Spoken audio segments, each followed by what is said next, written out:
No vídeo de hoje eu vou te ensinar a forma certa de comer bolo para não inflamar e não engordar. Muito prazer, eu sou a Nutri Carol Zonato e aqui no meu perfil eu ensino mulheres a desinflamarem o corpo e destravarem a queima de gordura. Então, se esse é o seu desejo, já clica e segue o meu perfil. Se tem uma coisa que eu amo nessa vida é comer um bolinho como esse daqui. E eu sei que, assim como eu, muitas mulheres amam bolo. Seja ele um bolinho simples ou, assim como esse, um bolo de aniversário. Porém, tem muito medo de comer, pois acreditam que esse bolo vai inflamar e vai engordar. E eu preciso te dizer que se você comer da forma errada, isso vai acontecer sim. Mas eu vou te ensinar a estratégia certa para que você aproveite qualquer tipo de bolo sem inflamar e sem engordar. Eu não sei se você sabe, mas quando você toma essa fibra aqui que eu estou te mostrando, tá vendo? Antes de comer o bolo, não inflama o seu corpo e não te faz engordar.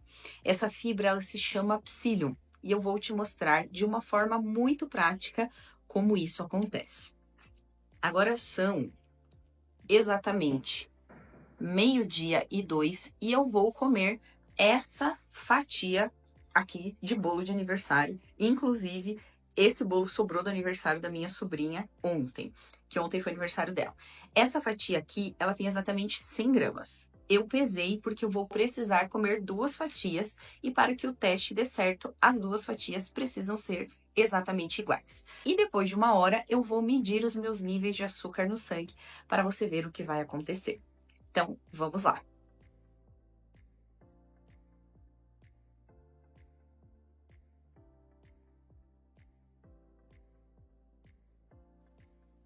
Daqui a pouco eu volto. 13:02, 1 hora depois de comer o bolo isoladamente, e vamos ver como estão os meus níveis de açúcar no sangue.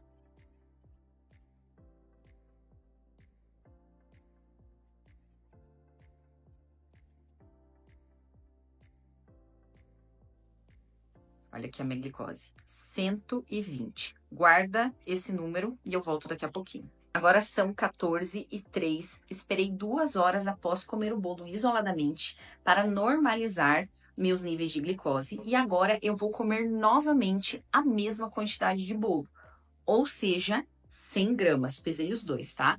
Mas antes eu vou tomar meu amigo psyllium. Então aqui eu misturei 1 colher de sopa rasa em 1 copo de água e depois de 1 hora eu vou medir novamente meus níveis de açúcar no sangue para ver a diferença. Então o ideal é sempre esperar 1 hora, pois é o pico máximo da glicose no sangue. Então vamos lá, agora são exatamente 14:03 e vamos contar 1 hora a partir daqui. Então, primeiro o psyllium. Olha, ele já tá formando uma espécie de gel aqui. Tá vendo? Vou te mostrar. Olha como ele fica grosso. Dá uma olhada, tá vendo? O psyllium, ele tem essa função. Ele forma uma espécie de gel e esse é o poder dessa fibra maravilhosa, que é impedir que nossos níveis de açúcar no sangue fiquem altos depois de comer qualquer tipo de açúcar e também aumentar a nossa saciedade. Então, vamos lá.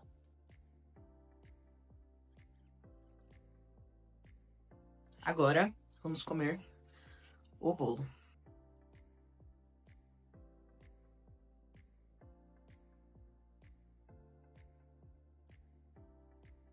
Daqui a pouquinho eu volto. Agora são 15:03, 1 hora depois de comer a mesma quantidade de bolo, ou seja, os mesmos 100 gramas, mas tomando o psyllium com água antes. E eu vou medir novamente os níveis de açúcar no meu sangue. Vamos lá, então.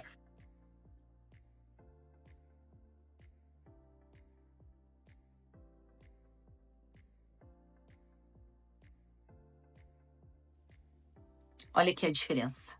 103. Conseguiu observar que houve mudança dos níveis de açúcar no meu sangue quando eu comi o bolo isoladamente em relação a quando eu comi o bolo, mas tomando o psyllium antes? Pois é. Mas o que isso tem a ver com o processo de desinflamação e emagrecimento, Carol? absolutamente tudo. Quando você come qualquer tipo de doce sem consumir uma boa fonte de fibras antes, os níveis de açúcar no sangue ficam altos. E quando isso acontece de uma forma frequente, gera o que chamamos de resistência à insulina. E esse excesso de açúcar no sangue é convertido basicamente em gordura. Agora, quando você toma antes uma excelente fonte de fibras, aqui no caso eu usei o psyllium, primeiramente não terá picos glicêmicos, os níveis de açúcar não ficam altos e você fica muito mais saciada.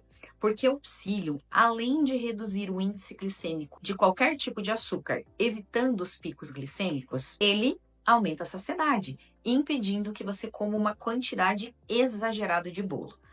O psyllium é tão poderoso que chamamos ele até de Ozempic natural, pois ele tem o mesmo efeito desse medicamento, que é retardar o esvaziamento gástrico, aumentando a saciedade e evitando que você coma em excesso ou fique beliscando demais durante o dia, o que é extremamente prejudicial para o processo. Agora, uma informação muito importante. Por mais que essa estratégia evite os picos glicêmicos, ela não anula as calorias do bolo. Então, se você consumir em excesso, vai prejudicar o processo. Resumindo, se você usar essa estratégia e não consumir em grande quantidade, nem todo santo dia, pode sim comer o seu bolo sem inflamar e sem engordar. E aí, gostou desse vídeo? Então me conta aqui nos comentários se você está cortando aquele bolinho que tanto ama da sua vida para tentar desinflamar e emagrecer.